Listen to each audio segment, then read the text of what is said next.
കഴിക്കാൻ വിശന്നിട്ടും വയ്യ.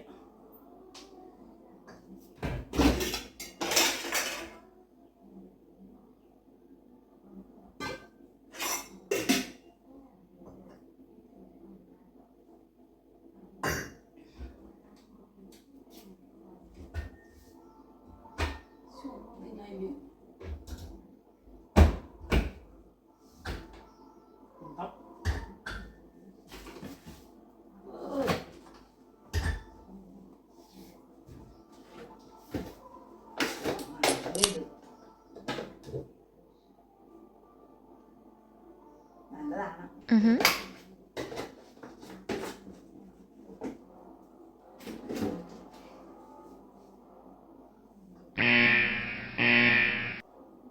അയ്യോടാ ഇപ്പോഴാണോ കാപ്പി കുടിക്കുന്നത്? ഇപ്പൊ കാപ്പി കുടിച്ചു കഴിഞ്ഞാൽ ഇറങ്ങത്തില്ലേ? ഇത് കുഞ്ഞുങ്ങൾക്ക് തിന്നാൻ പറ്റുന്ന ഭരണമാണല്ലോ. ഈ കുഞ്ഞുങ്ങൾ തിന്നാലും ഞാൻ തിന്നാലും ഞാനൊരു കുഞ്ഞ്, അതറിയത്തില്ലേ? ഈ കോവയ്ക്കാന്ന് അരിയെ വേറെ അടുക്കള പണിയുണ്ട് എനിക്ക്. അമ്മച്ചി അവിടെ തന്നെ ചെയ്തോണ്ടിരിക്കുന്നു. ഞാൻ തുണി ഇറക്കിക്കൊണ്ടിരിക്കുവായിരുന്നു. അത് കണ്ട് ഇപ്പൊ അവിടെ ശബ്ദം കേട്ടതാ. ഞാൻ ടി വി കാണുന്നു. എന്നാ ടി വി കാണുന്നു? TV serial. ആഹാ, അപ്പൊ സീരിയല് ഇങ്ങനെ ഇരുന്ന് കാണുന്നല്ലേ ഉള്ളു? കാണുക അരിയും കൂടെ ഞാൻ ചെയ്തോണ്ടിരിക്കും. അപ്പൊ അരിഞ്ഞ മൊത്തം അമ്മച്ചി അമ്മടി പിന്നെ കൊച്ചുങ്ങൾക്ക് വെച്ചൊക്കെ സാധനം തിന്നേച്ചു. ഇത് തിന്നണ കാര്യത്തിൽ എന്റെ ഭർത്താവ് കൊണ്ട് തന്നെ പിന്നെ എന്താ പ്രശ്നം? എന്റെ മോനുണ്ട്. മോനായി കഴിഞ്ഞിപ്പോ ബൈബിളിൽ ഒരു കാര്യം ചോദിച്ചിട്ടുണ്ട്, ഇന്നു മുതൽ നിങ്ങൾ രണ്ടല്ല ഒന്നാണെന്ന്. ഞാൻ ആ ഒരു ചിട്ടയോടുകൂടി മുന്നോട്ട് പോകാനുള്ള ഉദ്ദേശത്തിൽ നിൽക്കണം. അപ്പോഴോ എനിക്ക് എപ്പോഴും 3 മക്കളുണ്ട്. അതെന്റെ 3 മക്കളെന്ന് പറയും. 3 മക്കൾ അതെന്ന് പറഞ്ഞ എല്ലാ തള്ളമാരും പറയും എന്റെ മോളാന്നൊക്കെ പറയും കല്യാണം കഴിഞ്ഞ് വരുമ്പോ. പക്ഷെ സ്വഭാവം കൊണ്ട് എടുക്കുമ്പോഴോ മരുമക്കളോട് കാണിക്കുന്ന എല്ലാവിധ പൗരാക്കളുണ്ട്. ഒന്ന് തിന്ന ഇറക്കിട്ട് പറയാം. മതി,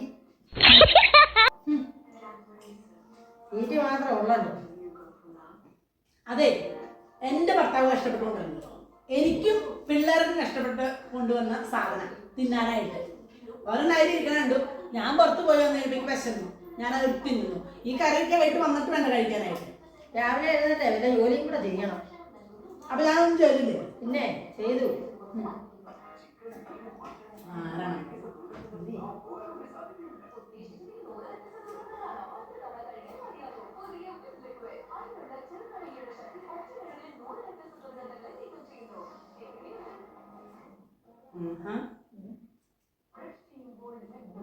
കണ്ടോ കണ്ടോ? എന്റെ ഫോണിൽ വന്നൊരു മെസ്സേജ് കണ്ടോ? ഒരു അമ്മായിമ്മയുടെ കാല് തല്ലി ഒടിച്ചു മൂട്. അമ്മായിക്ക് കഴകത്തില്ല, ഞാൻ അവിടെ കൈ തല്ലി ഓടിക്കേണ്ടിയിരുന്നു. അവിടെ കൈ കൂടെ തല്ലി ഓടിക്കേണ്ടിയിരുന്നു. അങ്ങനെയാണെങ്കിൽ നോക്കൂ. ഇതൊക്കെ വെറുതെ പറയാനേ ഉള്ളൂ. ഇപ്പോഴത്തെ മരുമക്കൾ അങ്ങനെയൊന്നല്ല. എല്ലാവരും എന്റെ പോലെ ആവണമെന്നൊന്നും ഇല്ല. നല്ല മരുമക്കള് അതിന് ഇഷ്ടപ്പെട്ടില്ല. ഞങ്ങൾ 2 പേരും നല്ല മരുമക്കളായിരുന്നു. സൗന്ദര്യം കൊണ്ട് ഞങ്ങൾക്ക് ഗ്ലാമറൊക്കെ ഞങ്ങൾക്ക് അറിയാം. കൈ കൊണ്ട് ജോലി ചെയ്യുന്ന അറിയിപ്പാടാ. ഞാൻ 2 പേരും ചെയ്യാറില്ല ഇവിടെ. എന്നാളെ അമ്മ വയ്യാണ്ടായിട്ട് കണ്ടപ്പോ ഇവിടുത്തെ സകലമായ ജോലി തീർത്ത് പോയത് അവളല്ലേ. ഇവിടെ അടിക്കാനുള്ളത് അവൾ അടിക്കും, തൂക്കാനുള്ളത് അവൾ തൂക്കും, എന്താ പറയാ മുറ്റടിക്കും. പിന്നെ അമ്മയെ കൊണ്ട് ചെയ്യിപ്പിക്കുന്നത് എന്തിനാ? അമ്മയുടെ കൈയും കാലും നാടട്ടെ, അമ്മയ്ക്ക് അസുഖങ്ങളൊന്നും വരാതിരിക്കട്ടെ എന്ന് വിചാരിച്ചിട്ട് ഞങ്ങൾ ഓരോ ജോലി അമ്മേനെ ഏൽപ്പിക്കണതാ. അമ്മ തൊട്ടിയിലിട്ട് ആട്ടി വന്നല്ലേ. ഇപ്പൊ അതിന്റെയും കൂടി ഒരു കുറവേ ഉള്ളൂ. ഇതങ്ങനെ വേണോ? വേണോ? നീ തരില്ല കേട്ടോ.